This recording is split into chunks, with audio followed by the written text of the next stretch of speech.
This band's a lot more focused songwriting-wise, you know, with melodies and choruses and stuff like that. Background vocals, you know, stuff like that Kyuss, you know, we never touched on, you know. It's less jammy. I mean, we have some songs where we go into jams live, but it's more focused songwriting-wise, you know, a little bit more poppy, I guess. After squeezing 4 albums into the space of 5 years, Kyuss disbanded in 1995. When the 4th album, And the Circus Leaves Town, failed to live up to the earth-shattering intensity of the band's seminal work, Blues for the Red Sun, Homme and singer John Garcia fell out amidst heated arguments. The members all went their separate ways, with Garcia joining Unida. For his part, Homme wished to quit because Kyuss was all he'd known. He had joined as an adolescent and was hungry for something different, a new challenge, even though he still loved doing what he was doing. He felt that with a catalogue of 4 solid albums under their belt, Kyuss had had their day and had now come to a finishing point. No long, drawn-out and messy terminations for this band. Kyuss were a highly influential and important cog in the alternative rock machine, managing to avoid the massive exposure of Nirvana, but retaining that band's independent street cred.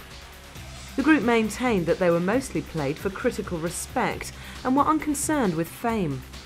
In fact, Homme has since claimed that Kyuss deliberately went out of their way to sabotage their chances of hitting pay dirt and getting to the top of the charts. Fans of Kyuss respected the group for splitting up while still in their prime, avoiding a backlash and building a lasting cult legend.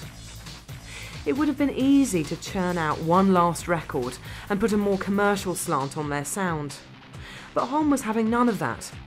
The greatest testament to the band's impact came at their final show, when Homme was bombarded with cries of, "Josh is God." After the split of Kyuss, Josh Homme could not play music for some 8 months. He felt too listless, lethargic, burned out and uninspired. Oliveri, who left Kyuss after the 2nd album, had joined punk rock outfit The Dwarves and had given himself the bizarre new moniker Rex Everything. As hard rock was dying all around him, Homme relocated to study at its former epicenter, Seattle. Here, he was offered a place as second guitarist in Mark Lanegan's psychedelic grunge innovators Screaming Trees, when they played the Lollapalooza Touring Festival in 1996. This temporary arrangement became 2 years of touring, with one of Homme's first engagements being a lengthy American tour with Oasis. On more than one occasion, Oasis lead singer Liam Gallagher provoked Homme and Lanegan with his notorious antics, though he soon discovered that he wasn't going to win any kind of battle with those 2 musical giants. Homme went nose to nose with Liam a few times during the Oasis tour. Homme's time spent with The Trees provided a breath of fresh air, releasing him out of the boiling cauldron of band politics and decision-making. He found it liberating being able to just perform every night without having any responsibility. He was just there to add an extra layer of sound to their live set. He'd chosen to go with Screaming Trees because he didn't feel happy being imprisoned within a certain style or way of playing. It was a rewarding experience for him, as it had nothing to do with Kyuss. There was no baggage from that band. Being with The Trees was simply a case of plugging in and showcasing the subtle art of playing rhythm guitar and enjoying it, even learning something along the way. Homme also found time to study international business as well as produce a series of ongoing albums titled The Desert Sessions for the independent label Man's Ruin. These were collaborative, freewheeling works by a revolving, loose-knit cast of musicians, including members of Fu Manchu, Soundgarden and Monster Magnet. Recorded in the Mojave Desert studio, these records were designed to allow Homme to have as much freedom and creative control as he wished. For Homme, the time he spent with Screaming Trees and keeping his hand in with his Desert Sessions work enabled him to mastermind his next move, to create a blueprint for the perfect rock band.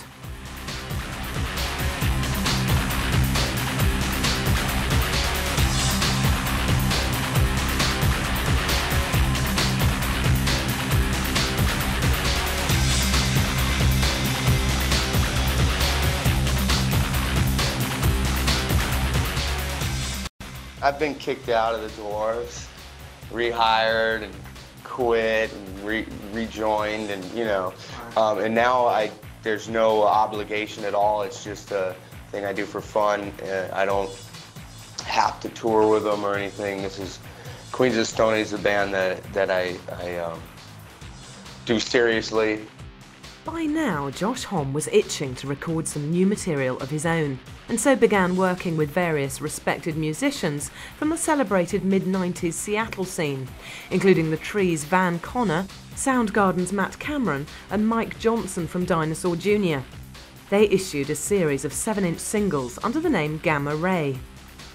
In time, Gamma Ray developed into Queens of the Stone Age, a name derived from an in-joke from the Kyuss days. Queens of the Stone Age was the insult hurled at the band by producer Chris Goss while making the Blues for the Red Sun album. When he wasn't satisfied with an aspect of their work in the studio, he would tell them, "You guys are like the Queens of the Stone Age, man." This name stuck in their minds, and so when Gamma Ray were threatened with lawsuits from another band called Gamma Ray, they chose Queens of the Stone Age purely on the basis that there wouldn't be another outfit with that moniker. The group's name was also conceived as a challenge to the substantial redneck segment of their audience, the kind of people who would feel not a little uneasy about using the word Queens in conversation. In preparing to unleash his new pet project on the world, Homme had become immersed in decidedly more left-field strains of contemporary and classic popular music, from the krautrock of Can and Faust through to the haunting experiments in ambience of Brian Eno. These influences gelled with those of Gary Newman, Devo, Television and Iggy and the Stooges to set Homme off writing again. He moved back to Palm Desert and set about recording new material with late-period Kyuss drummer Alfredo Hernandez.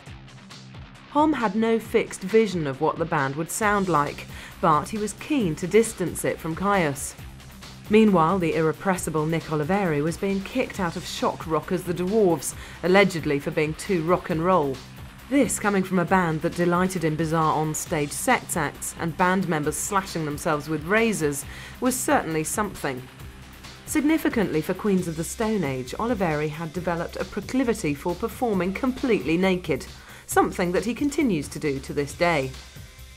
Homme recruited guitarist and keyboardist Dave Catching to embellish the band's live performance, and then took the initiative to cultivate a brand new sound that signified as huge a departure from the stoner rock tag as could be possible.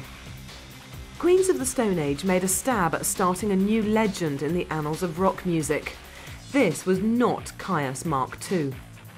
With Queens of the Stone Age, Homme was creating what he called robot rock, heavy, dense, clanking music pared back to the bone, with the emphasis on minimal guitar weaponry and drums.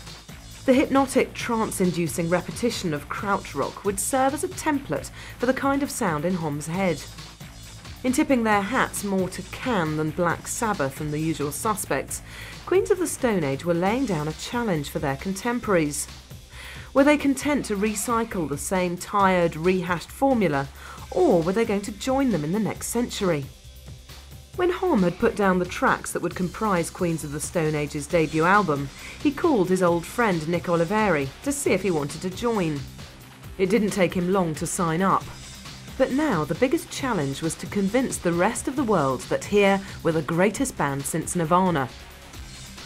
After a local gig, Pearl Jam's Stone Gossard was stunned by what he'd seen and heard, and so signed them to his independent label Loose Groove. Queens of the Stone Age saw this as an ideal move, as they wanted their music to be positioned in an arty tradition of left-field, maverick rock. Homme never entertained the possibility of a major label deal, as he wanted the music to be undiluted, honest, and untainted by compromise or commerciality. Loose Groove let them get on with it without adding any commercial pressures.